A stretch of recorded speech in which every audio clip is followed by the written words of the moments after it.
तो देखिए ये सिंगल लोड पे हमारा 36 एम्पियर दे रहा है। तो देखिए कॉइल हमारा पूरा गर्म हो चुका है। तो अब इसको जैसे ही मैं डबल लोड पे लगाता हूँ तो देखिए, तो ये इधर वाला जो है डबल लोड है, दो एक साथ कनेक्ट है, ये सिंगल रो था। तो अब दोनों को कनेक्ट करते हैं। तो हमारा लाइट इस पे नहीं जलेगा क्योंकि लाइट कनेक्ट नहीं है, लाइट को अलग कर दिया गया है क्योंकि तीनों रो फिर कनेक्ट रहते हैं। तो देखिए डबल रो को हम दो लोड को एक साथ कनेक्ट करेंगे तो ये हमारा जो है 70 एम्पियर देख सकते हैं, 70 एम्पियर तक दे सकता है। तो ये ट्रांसफार्मर जो है हमारा 70 एम्पियर तक लोड दे सकता है। क्योंकि ये 500 वाट का है तो ये 40 एम्पियर तक का इस पे लोड देना है, पर ये 70 तक दे सकता है। रेयर कंडीशन में कभी हम ले सकते हैं। ठीक है, तो चलिए स्टार्ट करते हैं इसे बनाना। तो इसके लिए पहले डाटा देखते हैं। Welcome friends. तो देखिए आज मैं आपको 500 वाट इन्वर्टर ट्रांसफार्मर का डाटा बताने वाला हूँ, फिर हम इसका प्रैक्टिकल भी बनाएंगे पूरा। तो चलिए स्टार्ट करते हैं। तो देखिए इसके लिए मैं कोर नंबर जो है वो 7 नंबर यूज़ करूँगा। ठीक है, तो बॉबिन का साइज है वो 2 इंटू 2 इंच, 2 इंच का हमारा बॉबिन रहेगा। इसके लिए जो हमारा टर्न पर वोल्ट है वो होगा 1.88। ठीक है,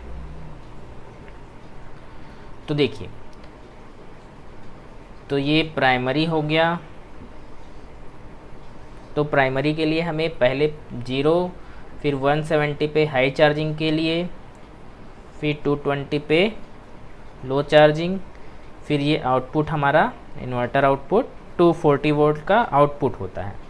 यहाँ से हमें आउटपुट मिलता है, इन दोनों से चार्जिंग होता है। तो जो सेकेंडरी होगा वो 12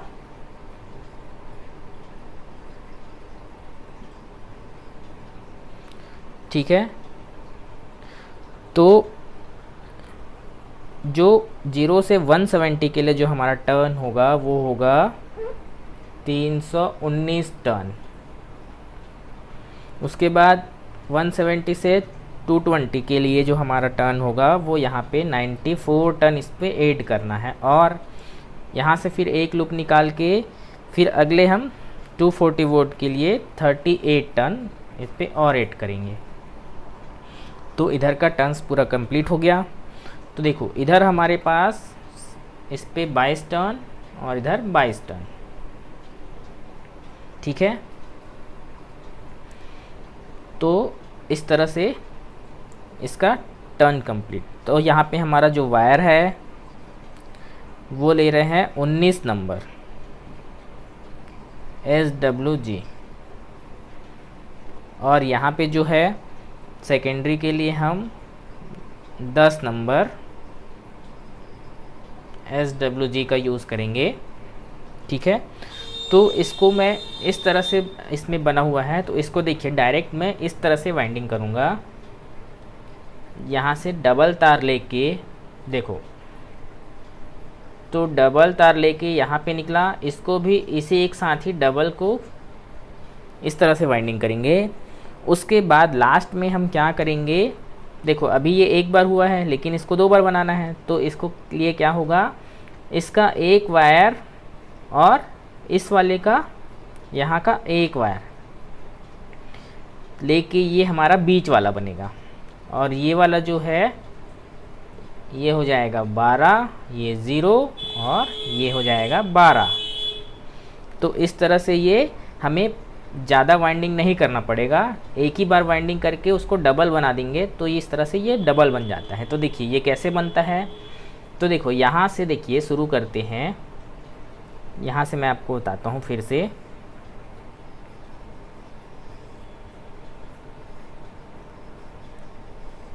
तो देखिए यहाँ से मैं शुरू किया, ये वाइंडिंग एक बार कंप्लीट हुआ, मतलब ये वाला यहाँ से यहाँ तक कंप्लीट हो गया, समझिए यहाँ तक आया। अब ये वाला चालू करना है तो इसी वायर को मैं इससे जाके यहाँ पे मिला दिया, फिर यहाँ से ये चालू करते गया यहाँ तक, तो हमारा ये कंप्लीट बन गया। और ये बीच वाला 0 12 0 12।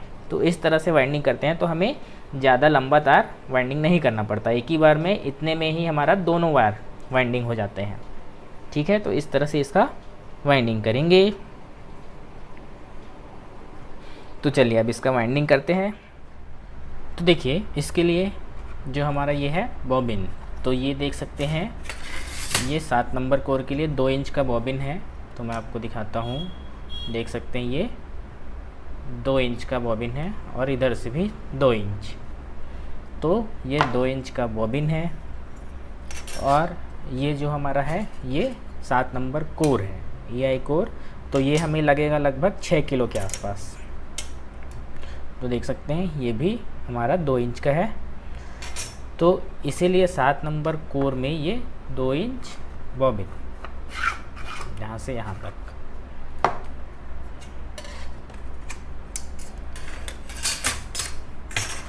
तो इसमें हम ये 7 नंबर पेपर भी लगेगा। तो देखिए प्राइमरी वाइंडिंग के लिए ये 19 नंबर तार है। ठीक है, तो मैं आपको दिखा देता हूँ।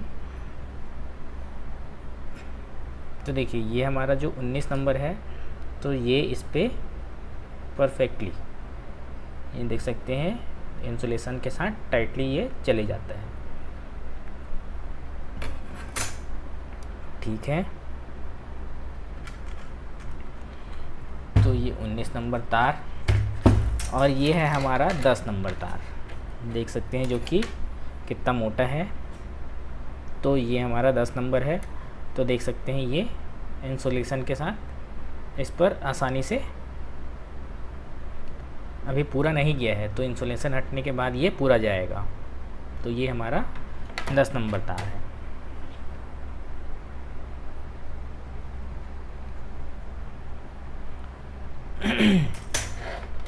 तो इतने सामान की हमें इस पे ज़रूरत पड़ेगी। तो चलिए इसे बनाना स्टार्ट करते हैं। तो देखिए सबसे पहले हमें इस पे एक पेपर लपेट लेना है।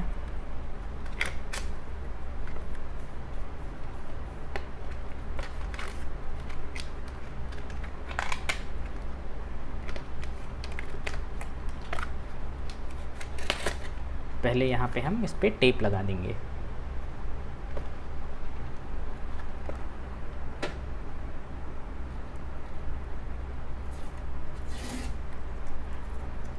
टेप ये नॉर्मल इसलिए कि इस खिसके ना।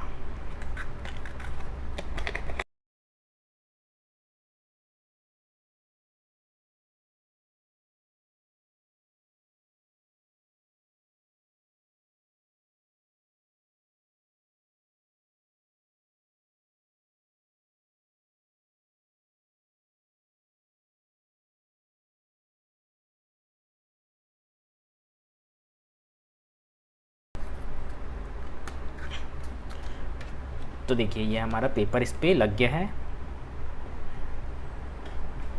तो पहले हम इस पे ये मोटा वाला वायर से वाइंडिंग करेंगे, ताकि क्या है जो हमारा ये मोटा वायर है तो इसे अंदर में लगाने से ये हमारा कम लगेगा। अगर इसको हम प्राइमरी वाइंडिंग के बाद लगाएंगे तो ये हमें थोड़ा ज़्यादा लगेगा, क्योंकि ये मोटा है, महंगा है, इसलिए हम इसे पहले लगाएंगे। तो प्राइमरी और सेकेंडरी दोनों पहले या बाद में कभी भी लगाया जा सकता है। ठीक है, तो इस पे हम एक लकड़ी का गुटका लगाएंगे। उसके बाद फिर हम इसे अपने जो हैंडमेड वाइंडिंग मशीन है उस पे लगाएंगे। फिर या तो हम इसे डायरेक्ट जो प्राइमरी ये हमारा मोटा वायर है इसे डायरेक्ट बिना मशीन के लगाना है, हाथ से ही धीरे धीरे। और उसके बाद इसके लिए जो प्राइमरी के लिए है उसके लिए हम इस पे मशीन पे लगाएंगे। तो देखिए पहले हम इस बॉबिन पे एक लकड़ी का गुटका लगाएंगे, जिसकी वजह से ये बीच में कठोर होगा, ताकि ये टूटे ना, इसलिए हम ये गुटका लगाते हैं। प्लस हमारे मशीन में ही फिट करने पे इससे आसानी होता है। तो ये आई कोर लगा के इसे पूरे टाइटली फिक्स करना है, लूज़ ना रहे। ठीक है, तो इसी के हम आई कोर को ही इसके टाइट करने के लिए यूज़ कर रहे हैं। तो आप कुछ और या मोटा गुटका हो तो मोटा भी लगा सकते हैं। तो इसे पूरी तरह से टाइट करना है।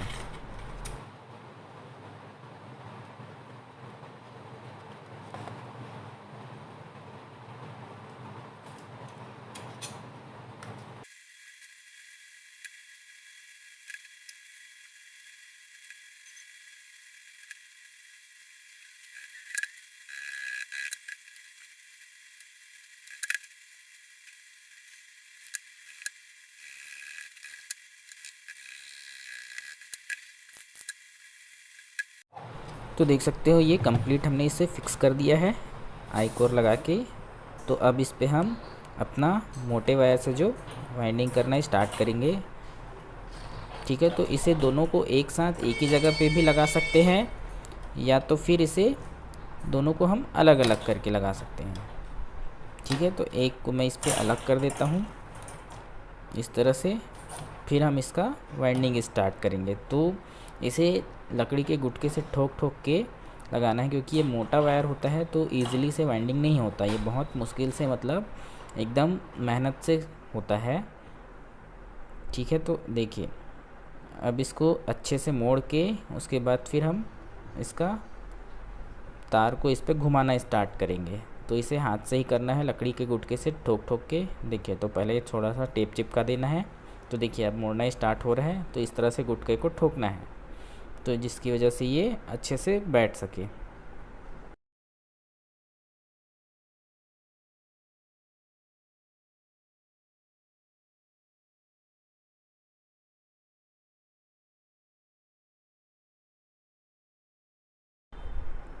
तो इस तरह से ठोक के कंप्लीट कर लेना है। तो देख सकते हैं इसे मैंने अब कंप्लीट कर लिया है। अब इस पे हम टेप लगा देना है, मतलब पेपर चिपका के फिर अपना प्राइमरी जो हमारा पतले वायर का वाइंडिंग है, जिसको इसमें स्लीव लगा के फिर इसको स्टार्ट करना है। तो इस तरह से पेपर लगाने के बाद इस पर हम साइड साइड पे थोड़ा सा गैप है, इसलिए पहले इस पर टेप चिपका देना है इस तरह से, ताकि साइड वाला जो गैप है हमारा वो भर जाए, जिससे हमारा जो वायर है वो अंदर ना जाए। बस इसीलिए टेप लगा रहे हैं, और टेप लगाने का कोई अलग से रीज़न नहीं है। तो देखो अब ये वाइंडिंग करना है इस तरह से, फिर इस पर स्टार्ट करना है, इस तरह से कंप्लीट करना है। तो देख सकते हैं ये इसे मैंने कंप्लीट कर दिया है। तो इसे भी थोड़ा सा लकड़ी के गुटके से ठोक लेना है, ताकि ये चारों तरफ से बराबर हो जाए। फिर इस पर पेपर लगाना है। पेपर लगाने के बाद फिर हम अपना इसमें कोर डालना स्टार्ट करेंगे।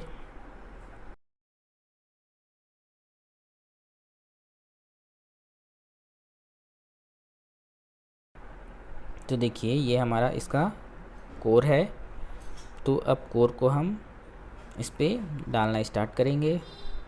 तो देखो इसे पहले हम बारी बारी से एक एक साइड इस तरह से, पहले एक इधर से डालना है, फिर दूसरा जो है अपोजिट साइड से। तो इस तरह से इसे डालते जाना है।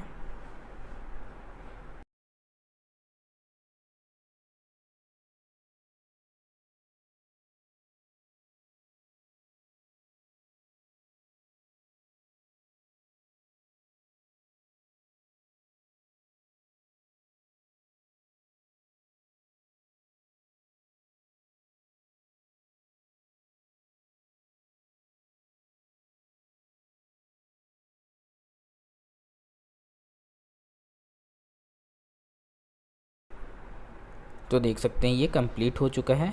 तो अब कंप्लीट होने के बाद हम इसके इंसुलेटर को अच्छे से अलग कर लेंगे, चारों तरफ का दोनों प्राइमरी सेकेंडरी के इंसुलेटर निकाल के फिर इसे हम टेस्ट करेंगे। तो देखो कंप्लीट बनने के बाद हमें क्या करना है, तो इनमें कंटिन्यूटी टेस्ट करना है। तो कौन से पे हमारा कंटिन्यूटी आ रहा है और किस पे नहीं आ रहा है। तो देखिए पहले इन दोनों पे चेक करते हैं।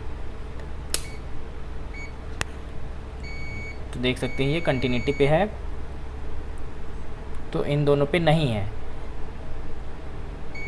तो इस पे है। ठीक है, तो ये हमारा कंटिन्यूटी पे है, ये दोनों। अब ये वाला, तो ये दोनों हैं।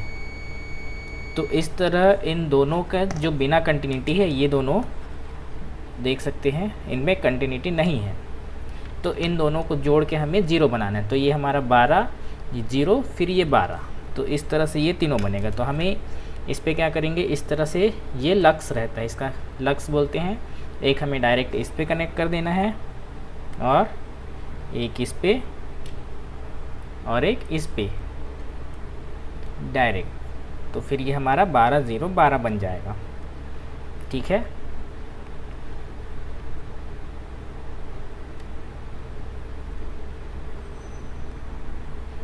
तो चलिए इसे हम कनेक्ट कर लेते हैं। फिर उसके बाद हम इसका टेस्टिंग करेंगे।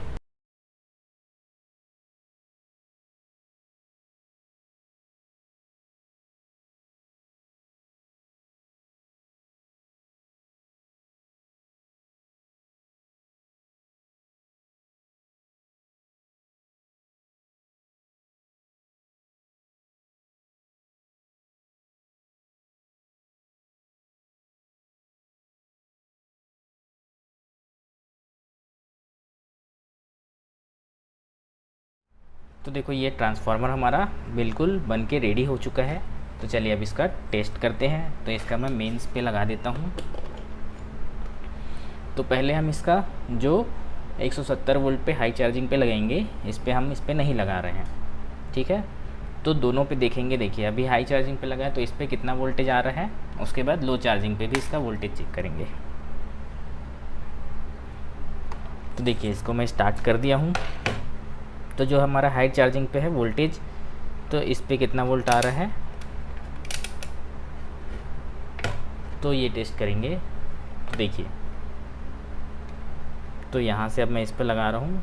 देखिए तो यहाँ पे 14.78 वोल्ट आ रहा है, ठीक है। तो इसी तरह से इधर वाले पे भी चेक कर लेते हैं।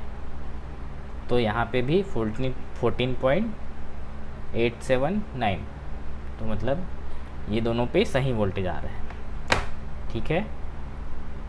तो इस तरह से ये ट्रांसफार्मर हमारा तैयार हो चुका है। तो देखिए अब इसका लोड चेक करते हैं। तो लोड चेक करने के लिए मैं इसका ये वाले लोड टेस्टर का यूज़ करूँगा। तो इसे कैसे बनाते हैं ये भी मैंने इसका लिंक डाला हुआ है, तो वहाँ से आप देख सकते हैं। तो देखिए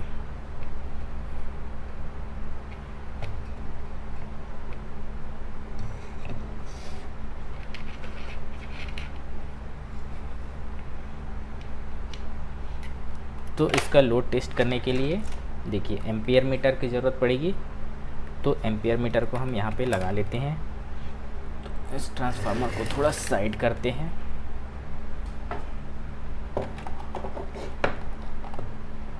तो देखिए यहाँ से एम्पियर हमारा पता चलते रहेगा। तो देखिए अब मैं इस पर पहले सिंगल वाले पे लगाता हूँ, उसके बाद फिर दोनों तीनों को कनेक्ट करके हम लगाएंगे। तो देखिए सिंगल वाले पे पहले कनेक्ट करने से हमारा एम्पियर कितना ले रहा है। तो देखिए एम्पियर ये 39 एम्पियर, 36, 35, और यहाँ पे लाइट हमारा तीनों चारों जल रहा है, पांचों जल रहा है, मतलब ये उतना वोल्ट दे रहा है, उतना एम्पियर दे रहा है। तो इस तरह से ये 35 एम्पियर हुआ। अब देखिए अभी हम इसको एक को निकाल दिए हैं, तो हमारा इस पर कनेक्ट करूँगा तो ये दोनों जलेगा, लेकिन ये लाइट अब नहीं जलेगा क्योंकि इस पे ये लगा हुआ नहीं है। तो देखिए अब इन दोनों पे लगाऊंगा तो एक 35 ले रहा था, तो दो हमारा 70 एम्पियर के आसपास लेगा। तो देखिए ये 75, 74, 70 एम्पियर, और इधर ये हमारा पूरा कॉइल गर्म होने लगा है। तो ये इतना एम्पियर दे सकता है, इतने में भी ये गर्म नहीं हुआ। तो मतलब ये हमारा फुल लोड के लिए ट्रांसफार्मर रेडी हो चुका है, ठीक है। तो चलिए वीडियो अच्छा लगा हो तो प्लीज़ लाइक कीजिएगा, शेयर कीजिएगा। धन्यवाद दोस्तों।